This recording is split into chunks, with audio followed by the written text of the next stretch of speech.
to another brand new episode here on 1950's Farm. So it's June, and we are going to be busy. We've got some harvesting to do. We've actually got quite a bit of harvesting to do, but you know what I've done, don't you? Oh dear, I've forgotten the combine. Not going to do a great deal of harvesting without a combine. But anyway, we'll ignore that little fact. We've all overlooked it. No one saw it. Can't believe I did that. I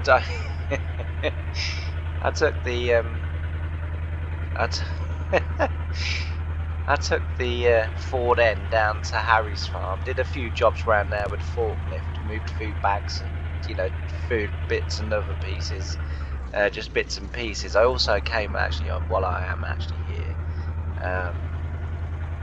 I came back, and then what I did was I pushed up the bloody manure heap. So I've sort of kind of done my best with that one. The sides are kind of for me to reverse into, and the side should stop, in theory, should stop it going to the soybeans, hopefully. And the same this side. I don't mind if it sort of leaks out this way, but yeah, so I've pushed it up as best I could. It wasn't. Oh, hang on, I've got some manure over here for some reason. Must have been when I was loading last year. Must have dropped some. Yeah. So as I say, in it, it. With the little forklift, I couldn't get it, or little bucket on the back of that rear forklift. I couldn't quite get back this far to stack it all up. I guess in theory, actually, just thinking about it, I could have stacked it from that way. And then just kept adding to the pile. I suppose I could have done that, but anyway, for now it doesn't matter. For now it's fine, but we need to get the combine on today, and then we are going to go down to our field. So we've got a field of wheat up here to do, and we've also got a field of wheat owls to do. Now I'm going to do owls today. Now it's a bit unrealistic, sort of taking it down this way, so I do apologise, but this is the only way, unfortunately, that I can do it, because the header, although it's on like a little trailer thing, it doesn't actually attach to anything, so I can't find no other way of doing it. So, and as I've said before, I keep everything, because I'm guessing most YouTubers would have got it to the field and you carried on and it'll look very professional. But I don't know, I just, and whilst I kind of get it, for me it's like, well, I play the game the same way that probably 90% of farm sim players play the game, and I experience the same things as you guys, so I just leave it in. I don't really see, there's nothing I can do about it. If there was a trailer that would fit my tractor so I could pull it, I would do that, but there isn't, so therefore, got to do it this way. But anyway, enough about that. I've been looking at buying some more land for Harry, and I'm thinking this field to my right is the next field that I might like to go with, not because it's ready, but sort of in general, I'd quite like to go with that field. I think it would be quite good to do that. Now, I have got a little bit of an issue, well, two issues, and I want to get some feedback, because I know there's a couple of people that do watch these episodes sort of near on every episode that goes out. I think I'm right in saying that, and so I'm interested into kind of gain their opinion of. There's a couple of things that I want to do, but that doesn't necessarily lend itself to real life, and also as well, means not being factually correct to what happened in real life. So I'll explain more when I get down there. The first one I can explain sort of as we're driving down. So the first one is in 1953, the dairy bought 3 combines. They bought 3 John Deere, and I think they were 55s if I remember correctly. Off the top of my head, I should have wrote that down. I'm sure it was 55 John Deere 55 in 1953. They bought 3 of them. Now there are no mods of. I'll have to just go over here a bit. That'll knock that down. I'll have to just go over here a little bit and hope we get through it. Yeah, there are no mods of the John Deere 55, but there are a few alternatives. So if I come into my combines, and I had to switch the combines all ons because otherwise it wouldn't. So that one was the one I was thinking about using in place of the 55, but that particular combine, that particular model, didn't come out until 1963, so we're like 10 years away. So you know, I know it's kind of to take the place of the 55 that I can't get. The only other one is I could use that one. Again, that came out a few years later, but there is a modded one as well. There's a modded old combine that's a Unia, I think, if I remember. It's on the mod hub. There's a modded one that's the very same sort of similar shape as 50 John Deere 55, but is obviously not a John Deere 55, and also as well, it's I don't really know how to sort of describe it, but it's not nothing like what they had in real life, but it is an old version. But as I say, 1953, in actual fact, I'm wrong. In 1953, I've got my yeah, I did write it down. I did write it down. I've literally just seen it. In 1953, the dairy bought 3 Class Hercules combines. Now, Class were new to the combine market in the early 1950s. Massey Harris was the first self-propelled combine harvester that made it through not only testing and all stuff like that, but made it actual to the actual market. Now, what a lot of people don't realise is that Massey Harris actually developed a self-propelled combine in 1938. They had the first working prototype of a self-propelled combine. And the combine itself actually was, for its day, was very, very clever. What the combine had on it was able to have a different drum speed to the forward speed. Now, Massey Harris didn't what can I say, list that as variable. And there wasn't much variation in the front speed, in the forward speed and the drum speed. There wasn't a great deal of play in it. John Deere in 1955 brought out and I'm sure it's the 55 series. I haven't wrote that bit down, but I'm sure it's the 55 series. Now, John Deere brought out the Mark II in 1955, and the Mark II 55 series had variable drive, so it meant that you could have different threshing speeds and drum speeds to the forward speed. Now, they did market that as variable, and it was extremely successful. And in the early years, obviously Massey Harris being one of the first to release a self-propelled combine. Now, their self-propelled combine came out in 1949, I think. Now, again, Harry Truman, or Harry S. Truman, I guess I should use his full name. I do apologise if I've upset anyone there.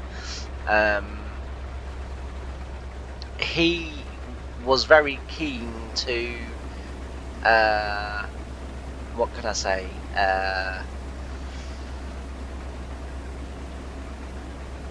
Offer incentives to agricultural manufacturers to develop things like self-propelled combines, like bigger implements. We've already got the John Deere plough. Now, John Deere, weren't necessarily until the John Deere 55 Mark II or the John Deere 55 variable, they weren't that successful in the combine market.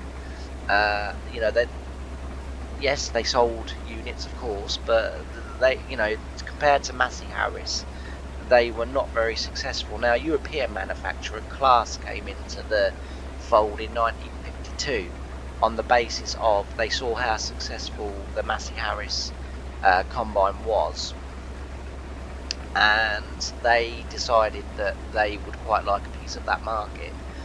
They had been manufacturing other agricultural machinery. They'd sort of dabbled in I can't see. They dabbled in tractors. They sort of dabbled in a few implements and stuff like that. Have I crashed? Yes, of course I crashed. So can I? Oh dear. Oh well. Yeah. Just all look out the window or something for a minute, just until I get this breed done. But yeah, so they as I say, they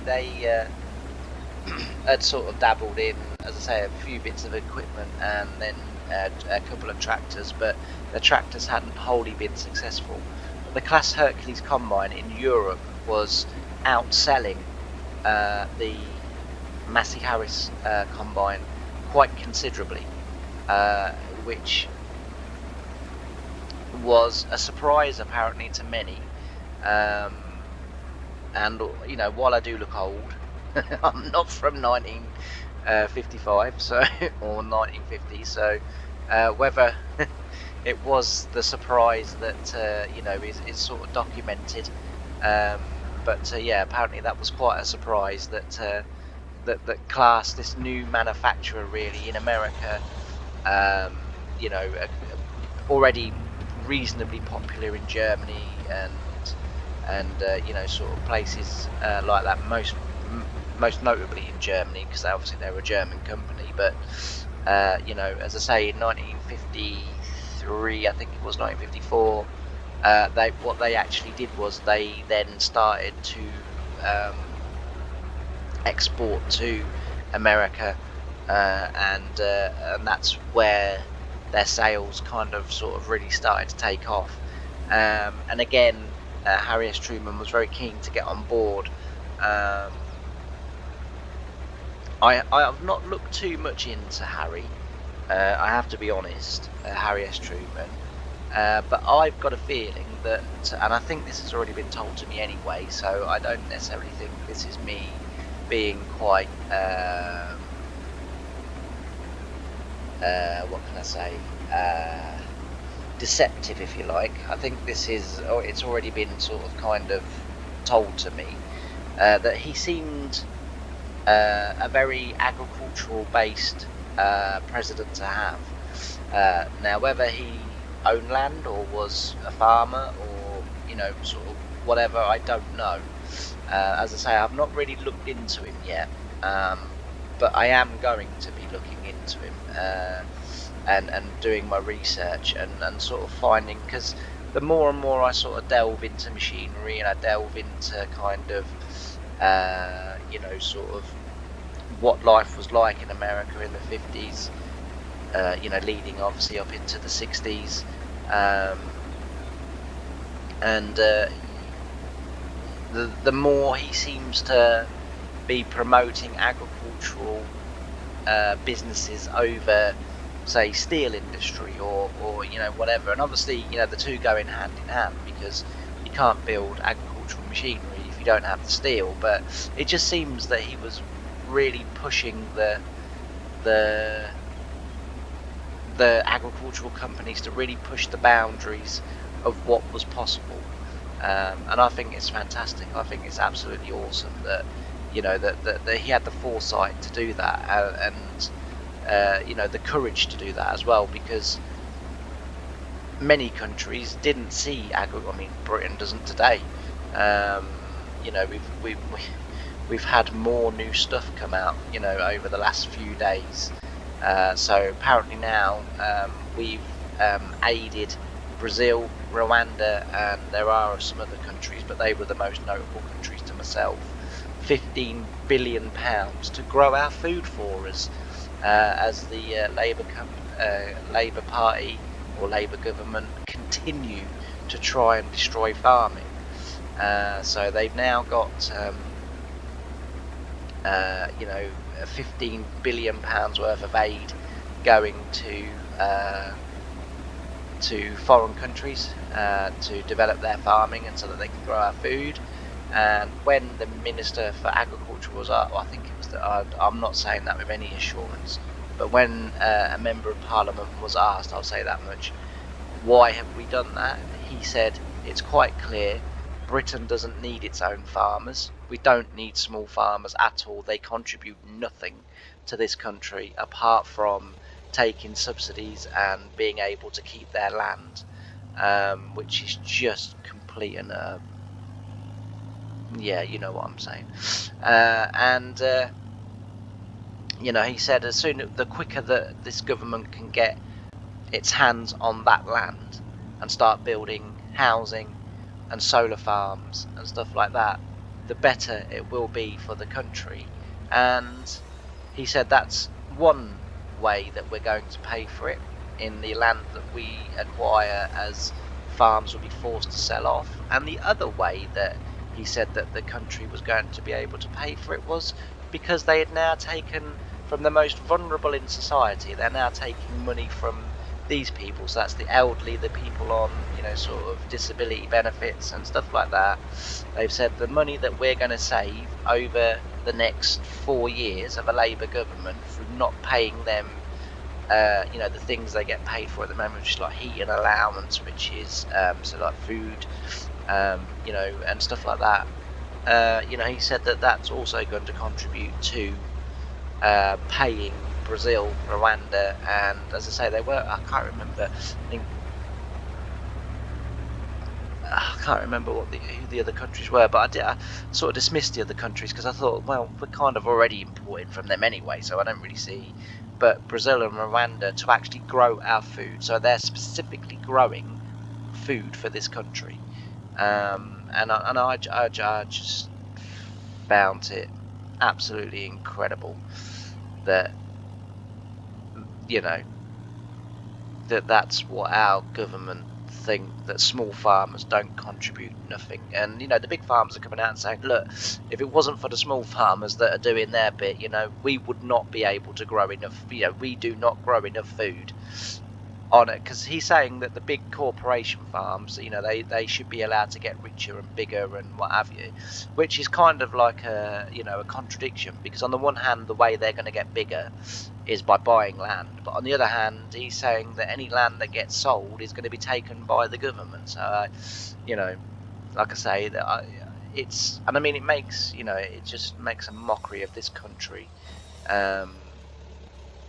And as I say, hopefully that petition that's been signed to get the Labour government out and to resign and call a general election, hopefully that is, you know, sort of really taking hold. It's gone very quiet the last few days. The last I saw of it had about 3.2 million people that were signed up to it. So if it's something you would be interested in, I don't know whether it's still running, because I think I read somewhere that they're only allowed to run for 48 hours. But I did also read that as long as it got over 100,000 signatures, it had to be discussed and debated in Parliament. And as I say, it was up to about 3.2 million the last I looked. So hopefully, as I say, you know, things will happen. But anyway, let's leave that rubbish alone and go back to our series and what we're doing. But I just, you know, sort of, as I stumbled across that, I thought I'd put it in because you know, hopefully we can you know, do something about it and get our countryside back, because again, it's the small farms that look after the countryside, that cut the hedges, that cut the dikes, that cut the roadsides. You know, the reason our countryside is as beautiful as what it is because of the small farmers, and the big farmers do it too. The big farmers, you know, they dredge, you know, a lot of dikes. They, you know, sort of locally to try and stop housing estates from flooding and, you know, different things like that. But yeah, anyway, so yeah, as I say, Harry S. Truman, I'm sort of interested in looking him up and researching him and sort of kind of finding out what the deal is with him, just because of what he seemed to be doing for agriculture, as I say. But in 1953, when Class did make it to America, the dairy bought, as I say, 3 Class Hercules combines, and they were very successful, not only in America but obviously across Europe as well. In Europe, they were the leading combine sales, so you know, they were the best-selling combines in Europe for a long time.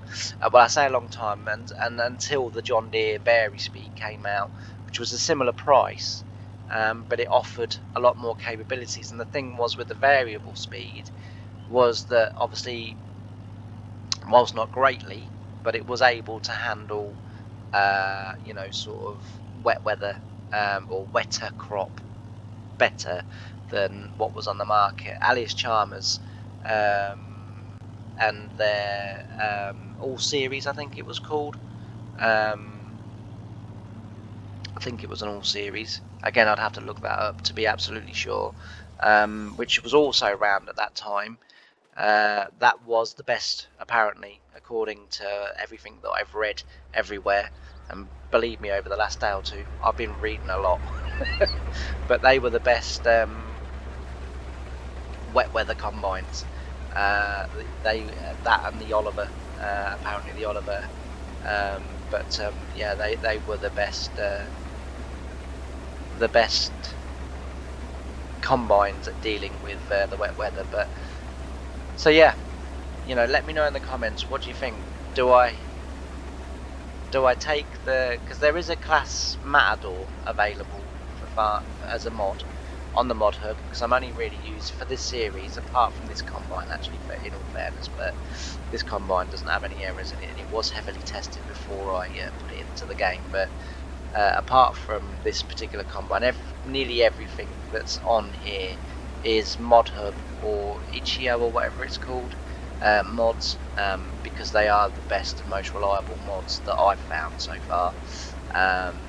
A couple are off the site that sometimes I plug as well, but for this particular series, most of them are from really trusted sites, because obviously I want it to work, and I want it to, this is going to be a series that's going to be, you know, sort of a longevity series, if you like, by, you know, being around for a long time. So yeah, as I say, from the mod hub I can get a Matador class, but obviously that was one of the first combines to move up to a 6-meter header. Yeah, just let me know what you feel about that, or whether I should just keep this one and wait until 1963 and then buy the Lands combines, which is what the dairy ended up buying. And Harry in 1953 took on the dairy's trailed combine, so he bought that off the dairy. And then in 1953 he then bought one of the Class Hercules off of the dairy. They sold the other, or traded or sold the other 2, and then they bought the John Deere 55s, sorry, the John Deere Land, sorry, in 1963. And that, incidentally, I think 1962 was the year that John Deere acquired Lands, was the year they bought them out. And although John Deere were doing, obviously, combines, they took the best bits from their combine and the best bits from the Lands combine and made the John Deere Lands combine, which you could buy in either John Deere green or Lands colour. As I say, that that was what they went with, and they went with it in John Deere colours. So yeah. Anyway, we'll get this little bit done, and then I'm going to put the next sort of question to you, and then we'll kind of go from there. So, as I say, in a second, I'll put the next one forward, and then it's interesting to gain people's opinions and people's thoughts and what I should do on the FS25 series on Riverbend Springs that I'm doing. I've got a couple of people on there that are quite vocal, which is fantastic. Absolutely love that, because it lets me know what they're thinking. It lets me know what people are kind of, in a way, I'd like to kind of sort of think that one might be a little bit of a kind of interactive series, that I'm sort of listening to what's being said and thinking, yeah, that would work, or yeah, we could do that, that's no problem. And then there are other things when I sort of kind of think, I don't know as if that would work quite so well, but maybe at some point I will try it. But yeah, so anyway, we'll get this emptied. We'll turn that off. We'll get this emptied, and then we will and then I will put the next point to you, and then we'll call that episode it, or this episode it. So it's been a little bit of a chatty one, but that's fine. So right, the next point that I've got, because that'll empty while we're over here. So as you know, we now own that grass field there, this field here. Well, Harry himself doesn't really need this grass field.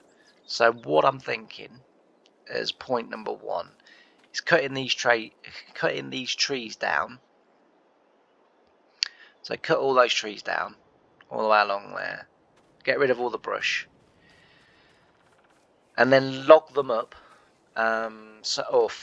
Make firewood out of them. Now, these trees won't actually be processed by anything in game, because they're not the trees for.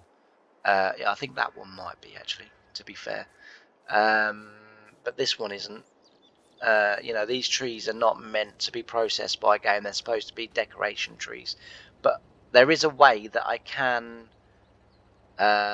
process them, and it's not cheaty as such, but it does require a little bit of modded help.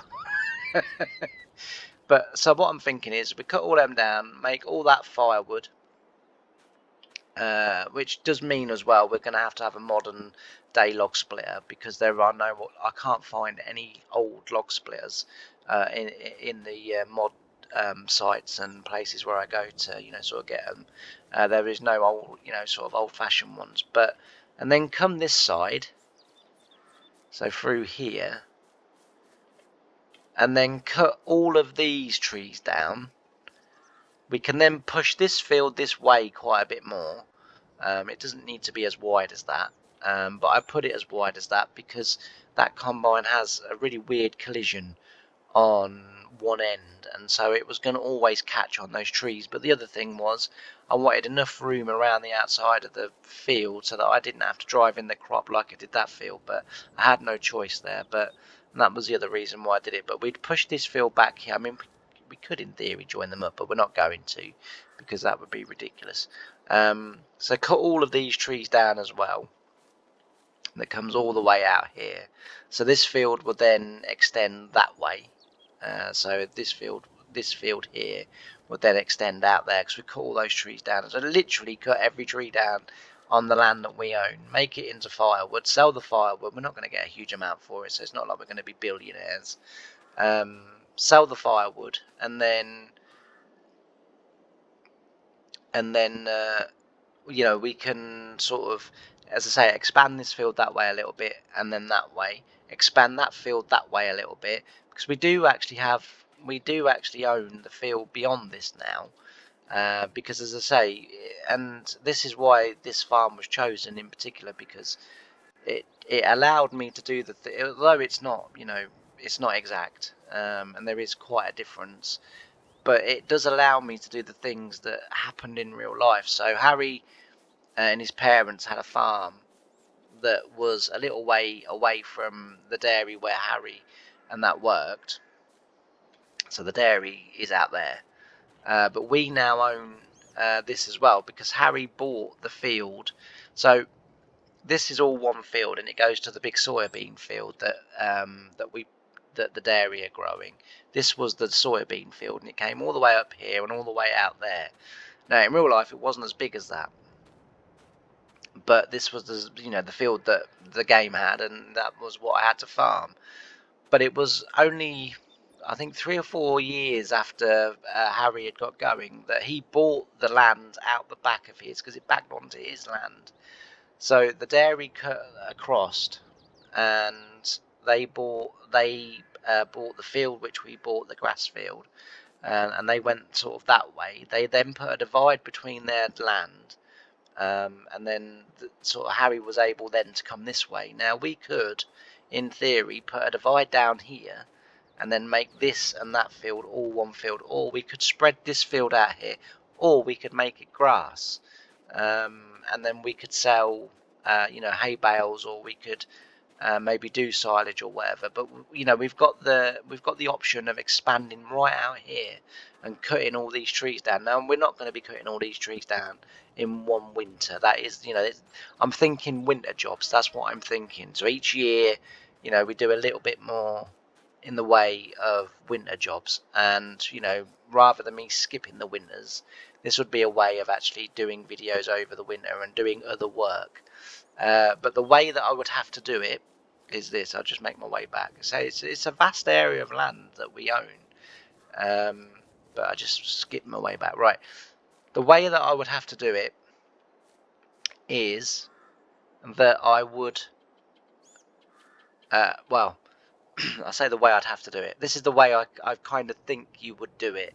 I've got to find a way of making that possible, but I think I can make that possible. Is we would run up to this tree, and we know that this tree won't be processed by anything in game because it's not one of those trees that should be. Oh, it's an oak tree. Don't cut that down. No, I'm joking. So we would cut it down, and we would look at that and say it's 17.1 meters in terms of log. Well, we could generate a log that can be processed by the stuff in game and just delete that tree.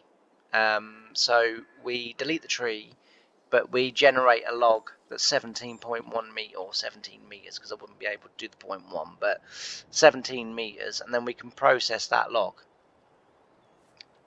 How do you feel about that? Because if people sort of say, no, I don't want you doing that, then obviously this has all got to stay. Because what I don't want to do, I don't want to just delete the wood, because Harry in real life would be able to use this wood. He would be able to, cut that tree down, chop the bits off there. There's a nice log there, and then split it or do whatever, make firewood out of it, do whatever with it. So he would be able to do that, whereas we can't. And that's why I'm kind of open to the idea of getting a mod that I know that can turn that into a non-processable tree into a processable tree, and the same with all the others that you can't process as well. So just let me know what you think about that, and as I say, and then we can then look at maybe getting that started over winter. As I say, I want to buy a little bit more land. I just want to move along a little bit. I'm going to try and, as I've said this many times, it's a really fine line and mix between me getting or copying what was sort of true to life, but also remembering this is a computer game, and so therefore, there is a little bit of creative freedom, if you like. I don't have to be exactly, as long as I sort of keep the feel and the moral to what happened in real life. It doesn't have to be exactly. So if we want to buy a little bit of land, that's near us because it's a bit extra and it's a bit extra income, we can do. The reason why I'm kind of considering all that is because, and I've said before, because the prices are out, everything on this game is so expensive. Well, obviously, in order for me to be able to do the things that both farms did, I do need to generate and raise quite a lot of money.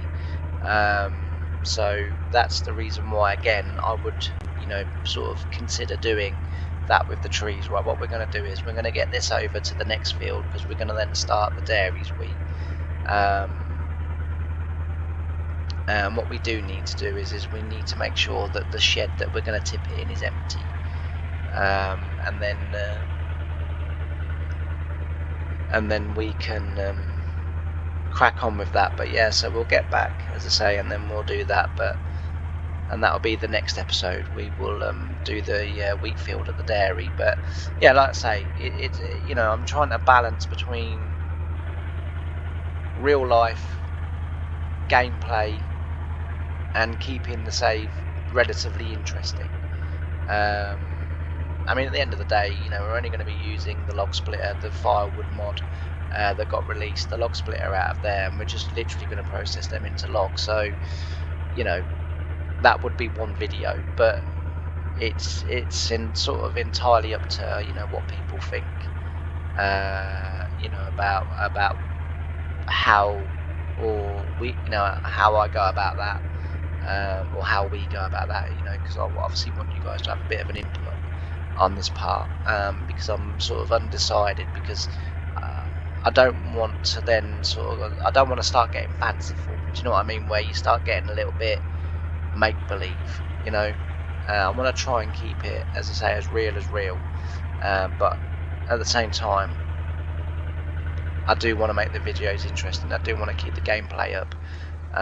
So as I say, like, you know, it's worth just gaining what people think. But anyway, we'll get this to the field. Like I say, that we will then end that episode here, or this episode here, and then the next episode will be us harvesting that field. Now, by the time you get to comment on this one, I will already be a long way through that field. So, but it doesn't matter as such, because the things that I'm sort of kind of asking you, you know, what do you want me to do? I can then, in terms of the combine, we'll have them ready for the soybeans, and then in terms of the forest and stuff, or the woods, you know, as long as I get an answer before winter comes on the game, then that's fine. But yeah, so as I say, if you could just let me know kind of what you're thinking and feeling, then that would be magical, because then I can sort of kind of prepare the episodes and the series. I don't think this year we need any straw. I think we've got more than enough straw. We're going to do one more field of hay, just to make sure that we do have enough hay, because over the winter months that food consumption of hay does go up considerably. And I've forgotten about the collision again, but we will just get this started.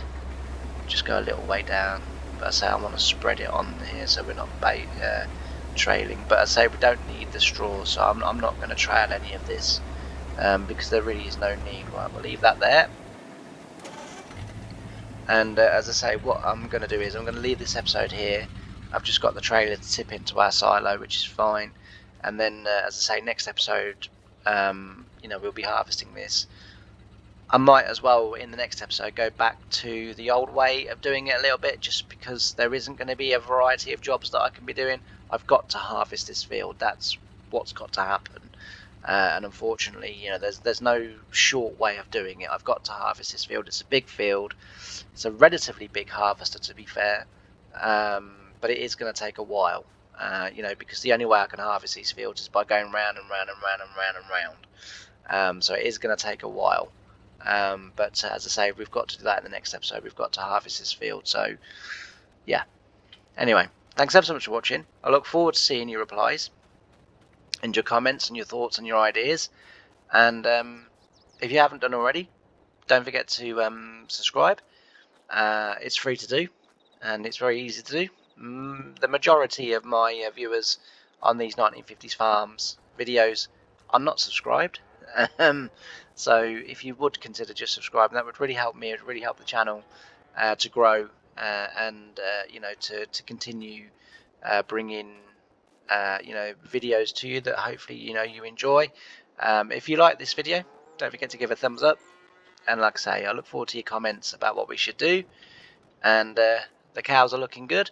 The pile of poo has started to return again. I did clear it all, but it started to come back again. So yeah, as I say. But anyway, Thanks ever so much for watching. Really enjoyed having your company. Can't wait to see you in the next episode when we're harvesting that field. And I'll see you then. Bye for now.